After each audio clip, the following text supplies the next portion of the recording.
which you call al-khushu', humility in the prayer. And salah, prayer without khushu', without humbling yourself and dedicating yourself in it, like a body with no soul. Can you imagine a body with no soul? What you can do with a body with no soul?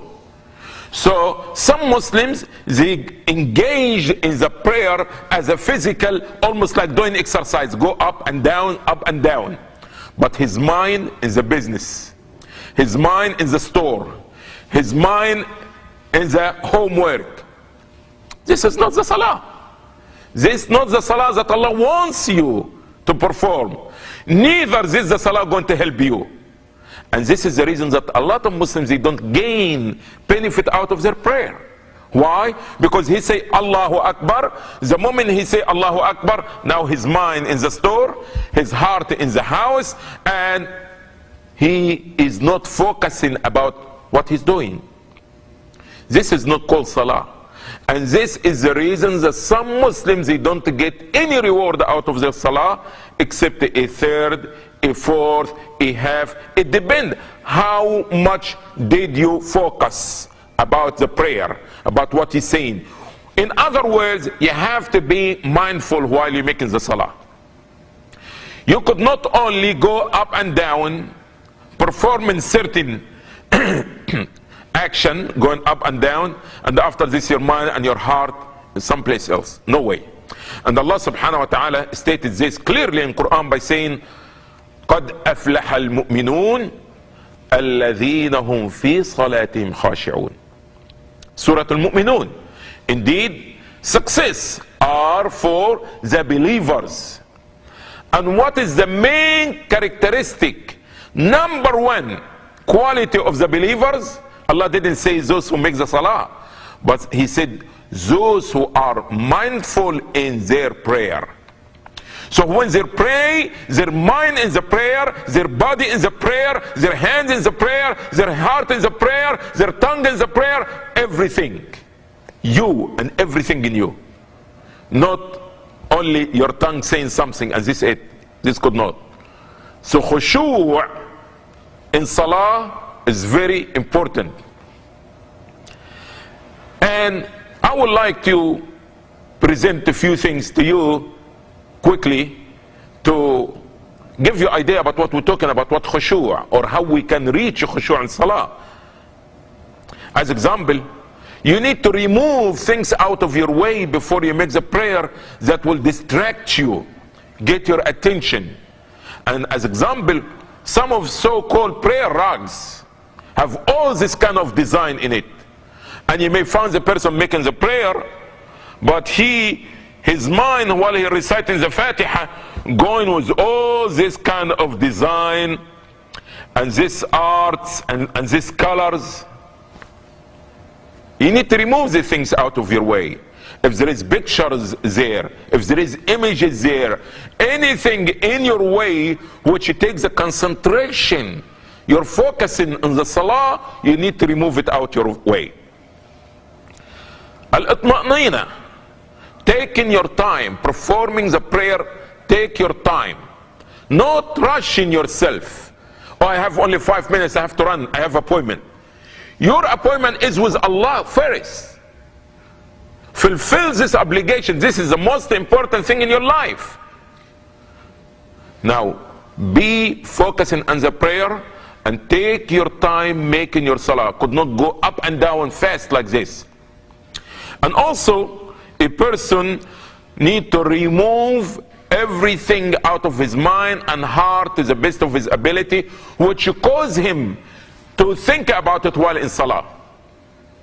As example, the Prophet ﷺ gave example by this, that a person, no prayer for him, لا صلاة بحضرة الطعام ولا هو يدافع الأخبثان أو كما قال صلى الله عليه وسلم. No prayer to be performed or to be accepted, that you could not be focusing in your prayer in the presence of food or while you want to go and use the bathroom. You need to remove these things out of your mind. How? Go and fulfill your desire first. Go eat this nice meal. So when you are in the salah, you're thinking about the salah, not thinking about what your wife had cooked for you. We don't need it. We want you to be in salah when you are in salah. You could not be thinking about the food. Therefore, when is the dinner there and the Isha is there, you go eat the dinner first. Eat the dinner first. So now when you go to make salah, your mind will be salah. Now, another example the Prophet ﷺ gave it to us. A person, he has the urge to go to use the bathroom. The Prophet ﷺ said, go and use the bathroom first. Make a new wudu, now come to the salah. But you could not be in salah and thinking about, I have to go. You see? So anything which can be a cause of distraction or making your mind and your heart busy, you have to remove it out of your way. Fulfill your desire, your needs, your wants, and after this, come to the salah. One of the things also that will help us to be mindful in our prayer, to be humble in our prayer, we have to have the feeling of this great standing before of Allah. You have to remember who you're standing before, who you're talking with, who you bowing down before. So when you try to think about the greatness of Allah and have this present in your mind, in your heart, this will make you more focusing and performing your prayer much better. Try to avoid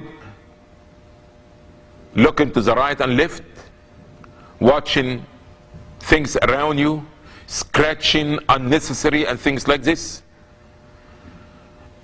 And let's look for one moment to the hadith of the Prophet Muhammad sallallahu alaihi wasallam, which he said, the meaning is, إذا أتيتم إلى الصلاة or إذا أقيمت الصلاة فلا تأتوها وأنتم تسعون وأتوها وأنتم تمشون وعليكم بالسكينة.